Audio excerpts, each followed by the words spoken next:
Porque Deus amou o mundo de tal maneira que deu o seu Filho unigênito, para que todo aquele que nele crê não pereça, mas tenha a vida eterna. Porque Deus enviou o seu Filho ao mundo, não para que o condenasse o mundo, mas para que o mundo fosse salvo por ele. Aleluias. Você pode se assentar. Glórias a Deus. Irmãos, Deus, Ele sempre se mostrou ser um Deus relacional. Deus não é um ser divino carente, muito pelo contrário. Deus, Ele entende a necessidade que nós temos de estarmos próximos dEle. Aquilo que um pecado um dia distanciou, aquilo que um dia o pecado tirou de nós, agora através de Cristo, por intermédio de Cristo, nós temos uma nova chance. A chance de reaproximação nos é dada. Aquilo que profetas falaram, pessoas pregaram, está acontecendo perante os nossos olhos. Eis que na cidade de Belém um menino nos nasceu, um filho se nos deu, e o principado está sobre os seus ombros, e se chamará o seu nome maravilhoso, Conselheiro, Deus forte, Pai da eternidade, Príncipe da paz. Desde pequeno, Cristo, Ele é visto em total dependência do Espírito Santo. Cristo, Ele se deixa ser levado sobre a ação sobrenatural do Espírito Santo. No livro de Lucas vai dizer que o Espírito do Senhor é sobre mim, pois que me ungiu para evangelizar os pobres, enviou-me a curar os quebrantados de coração, a pregar liberdade aos cativos e restauração da vista aos cegos, a pôr em liberdade os oprimidos, a anunciar o ano aceitável do Senhor. Em uma relação de dependência, como foi intitulada por um mergulho, algo fundamental acontece. Quanto mais fundo vou, menos eu consigo enxergar. Quando mais fundo vou, mais dependente do Espírito Santo eu sou. Sou levado a renunciar aos meus gostos, sou levado a renunciar às minhas atitudes, tudo em prol de ser guiado pela ação sobrenatural do Espírito Santo. Pois já estou crucificado com Cristo, e vivo não mais eu, mas Cristo vive em mim. E a vida que agora vivo na carne, vivo pela fé do Filho de Deus, o qual me amou e se entregou a si mesmo por mim. Aleluias. Irmãos, todo o propósito de Cristo, toda a jornada de Cristo nessa terra, ela vai se iniciar no deserto. O processo ministerial de Cristo é antecedido por 40 dias de jejum e oração. 40 dias e 40 noites, Cristo renuncia suas próprias necessidades fisiológicas, impulsionado pela ação extraordinária do Espírito Santo. Ele se deixa ser levado a um lugar de deserto.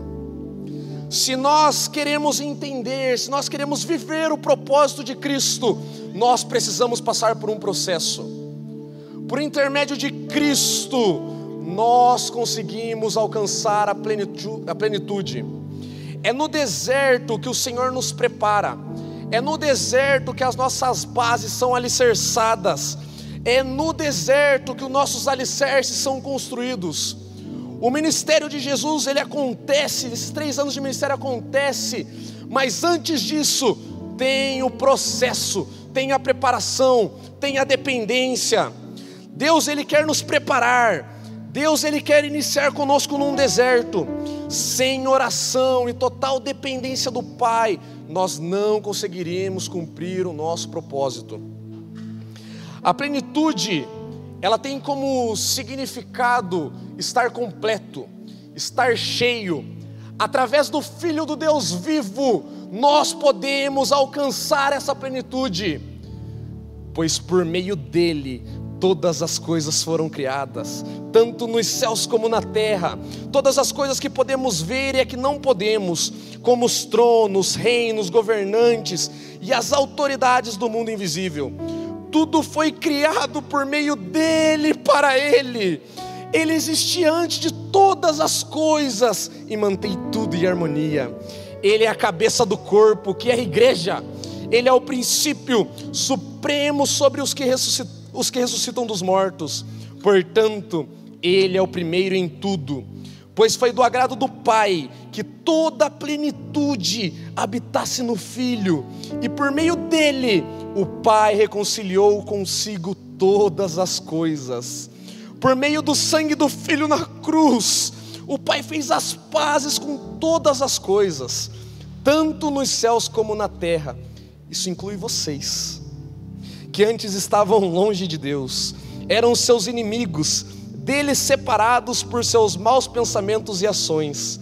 Agora, porém, Ele os reconciliou consigo, por meio da morte do Filho no corpo físico. Como resultado, vocês podem se apresentar diante dele santos, sem culpa e livres de qualquer acusação. Por intermédio do Filho de Deus, nós podemos ter reaproximação com o Pai. Através do Filho de Deus, do sacrifício do Filho de Deus, nós podemos mais uma vez acessar a presença do nosso Deus. Irmãos, desde o Jesus visto como uma criança, até o Jesus nos seus dias finais, quando nós olhamos para aquele Cristo, nós vemos um Cristo buscando a presença de Deus. Cristo está sendo criança, está na sinagoga, seus pais estão procurando onde Ele está na presença. Cristo está passando pelo Getsemane, pelo momento mais crucial da sua trajetória, o momento de maior angústia de Cristo nessa terra, e onde Ele está? Na presença. Enquanto uns dormem, enquanto uns o vêm trair, enquanto uns têm medo, enquanto uns estão aflitos, Cristo permanece na presença. Tudo aquilo que foi prometido começa a se cumprir perante a sua criação. As profecias estão sendo cumpridas. Aquilo que as pessoas falaram, pregaram, está se cumprindo perante os seus próprios olhos. O que foi falado está feito.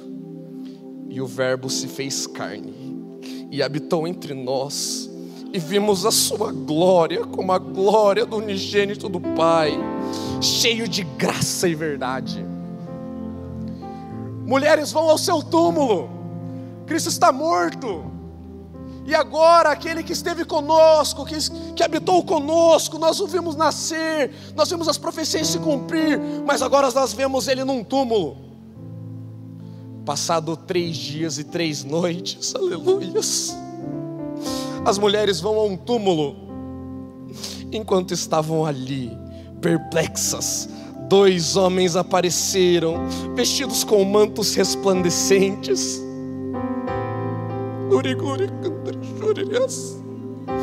As mulheres ficaram amedrontadas e se curvaram com o rosto em terra. Então os homens perguntaram: por que vocês procuram entre os mortos aquele que vive? Ele não está aqui, ressuscitou, aleluias. Sua missão está cumprida. O que foi prometido agora pode ser visto. Aquele que morreu ressuscitou. Aquilo que ninguém nunca tinha visto agora está perante os nossos olhos. Mas uma última palavra nos é dada. E disseram: homens da Galileia, por que estão aí parados olhando para o céu? Este Jesus que foi levado do meio de vocês aos céus voltará do mesmo modo como viram subir. Jovens promessistas, por que estão aí parados? Esse Jesus pregado, esse Jesus anunciado por João, esse Jesus anunciado pelo Lucas, esse Jesus anunciado pelo MJ, que foi levado do meio de vocês aos céus, voltará do mesmo modo que o viram subir.